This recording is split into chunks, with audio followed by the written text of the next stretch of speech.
जय हिंद। आज हम लोग जानेंगे कि ड तथा ढ को तल बिंदु वाले वर्ण क्यों कहा जाता है। तो देखिएगा कि ड और ढ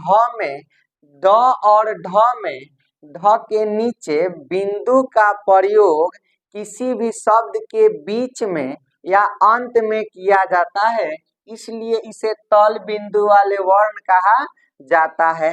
जैसे में यहाँ पर देखिए, जैसे में देखिए पढ़ना, जैसे में पढ़ना, बीच में क्या आया? ढ।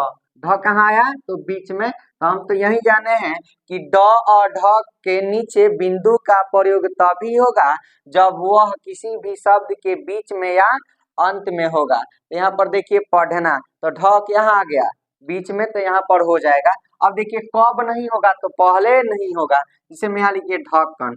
हमें क्या लिखना है? ढक्कन। तो ढक्कन लिखना है, तो यहाँ पर देखिए ढ चूंकि क्या है? आगे है, तो आगे ढ में ढ के नीचे बिंदु का यूज नहीं होता है। बिंदु का यूज ड और ढ में तभी होता है जब वह क्या होता है? किसी भी शब्द के बीच में या अंत में होता है। तो यहाँ पर देखिए ढ बीच में था, इसलिए यहाँ पर बिंदु का यूज हो गया, और यहाँ पर ढक्कन में ढ, जो ढ पहले था, इसलिए यहाँ पर ढ में बिंदु का प्रयोग नहीं हुआ। देखिए अपवाद में कुछ चीज हो जाते हैं, जैसे में मेढक, जैसे में हो जाते हैं मेढक। मेढक में तो ढ बीच में आता है, लेकिन इसमें बीच, इसके नीचे बिंदु का प्रयोग नहीं किया जाता है। इसी तरह औढ़र भी हो जाता है, औढ़र में भी ढ बीच में ढ आता है, लेकिन इसमें भी बिंदु का यूज नहीं किया जाता है। तो यहाँ पर ये सब अपवाद में याद करिएगा कि मेढक हो या औढ़र हो, वो तो बीच में उसमें ढ होता है, लेकिन वहां पर उसके नीचे बिंदु का प्रयोग नहीं किया जाता है। ड और ढ का प्रयोग कहाँ होगा? तो किसी भी शब्द के बीच में या अंत में होगा। अपवाद में याद रखिएगा मेढक और औढ़र। अगर डमरू, इसे क्या लिखना होगा? डमरू। तो यहाँ पर देखिए ड कहाँ आया? पहले। क्या आया?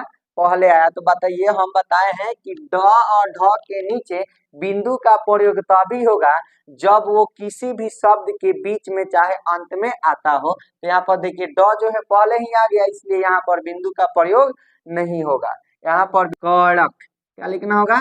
कड़क।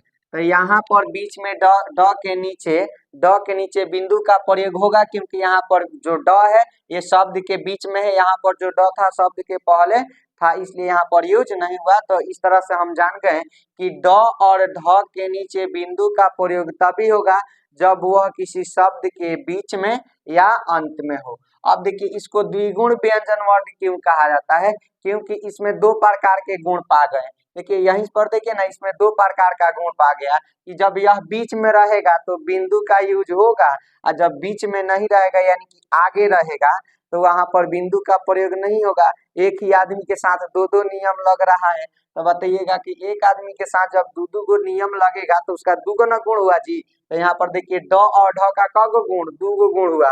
जब वो रहता है बेचारा बी ढ के साथ, दो दो ड और ढ में दो गुण हुए। जब वो पहले रहेगा तो बिंदु को नहीं बुलाता है, जब बीच और लास्ट में रहता है तो बिंदु को बुलाता है। देखिए कि आदमी दो दो गुण दर्शा रहा है, इसलिए यहाँ पर इसको द्विगुण व्यंजन वर्ण कहा जाता है। ठीक है।